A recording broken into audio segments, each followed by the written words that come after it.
Hi, we're Sugarland, and you're watching Entertainment Focus. Enjoying your trip so far?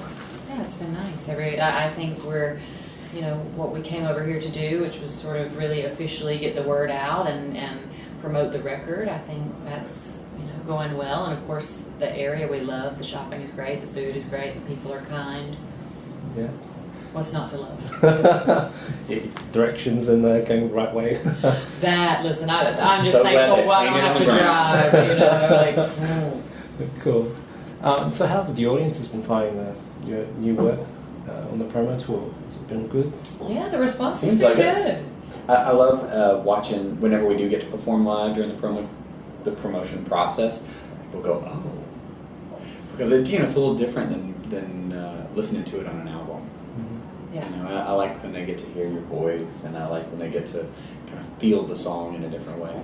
Sure. That live energy, and that's really, we put a lot of emphasis on our live show anyway. It's definitely one of our strong suits, and not that I don't think we do well at recording, but I just think music in and of itself should be experienced live.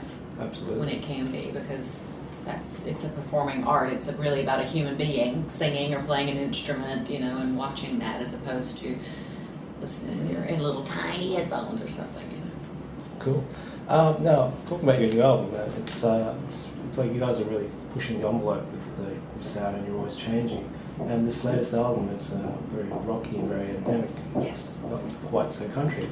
Can you tell us more about the process? There's some great songs on there, like it's called The Incredible Machine. It's like Shine the Light's a really good song, and obviously Stand Up.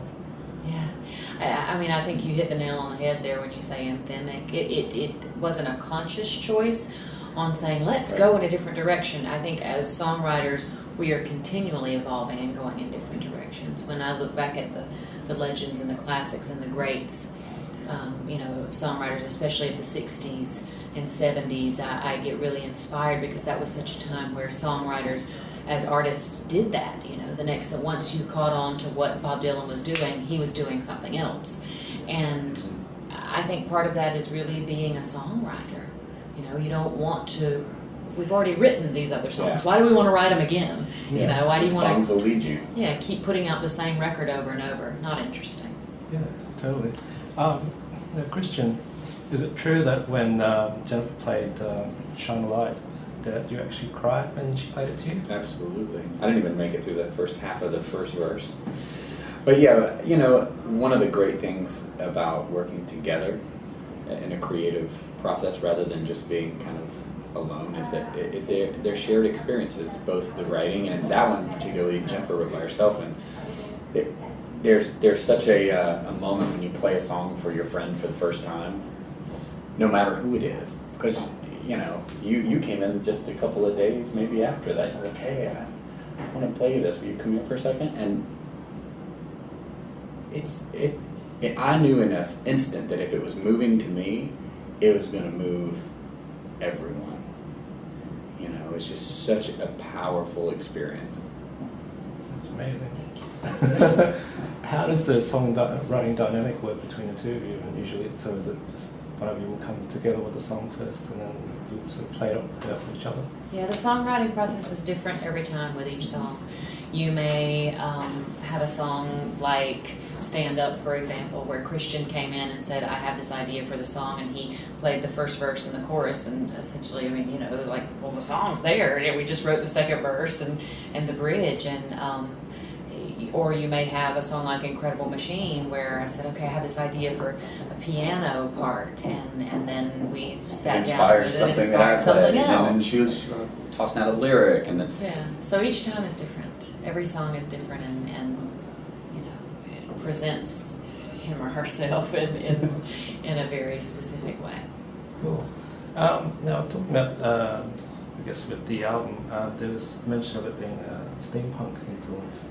Obviously from a visual aspect, not from the sound. Right. How did that idea come about? Was it a case of you watching Back to the Future 3 a few times? Right. We just really wanted an artistic jumping point visually for our tour, which ended up, when you think about the song The Incredible Machine, definitely it's all inbred in there that we're all, It's all mixed intermingling. You can't get certain sorts of inspirations out of your head, but the movement itself is a science fiction literary movement, and there are books that we've read, that are within that tradition, but also, going to Dragon Con or whatever it may be and seeing these crazy parades, or, with people all in the costumes. Cosplay. And those people who really get into the culture of it. I mean, it is like they are all in down to the T. And so to see some of their costuming and some of the machine pieces that they make for themselves, it's just visually inspiring. Yeah, it lends itself to inspiration, and when we have such a theatrical kind of approach to our stage shows, that you want inspiration like that in order to go, oh, now that is interesting. Yeah, and it's cool, but it has an edge, and yet it's still organic. There's a romance to it. I think, many times we get so caught up nowadays in what technology can do. And yes, there's something to be said for modern design where technology is concerned, but there's such romance in some, in some of the other aesthetics, and I enjoy it.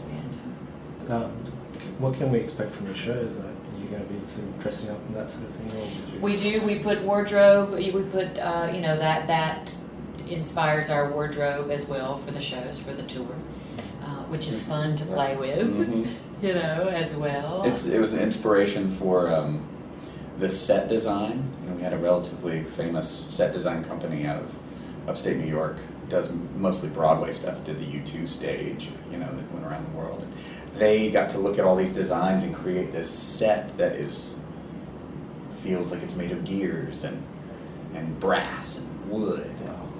Fun. It's amazing. And they did a great job at making it. When you see the stage show, I don't know if you've had a chance to see any of it. We have a documentary that's on our deluxe edition of our album that we released in the States. I hope that they'll do it here, but the documentary shows the process not only of our studio process in recording the record, but also in preparing for the tour.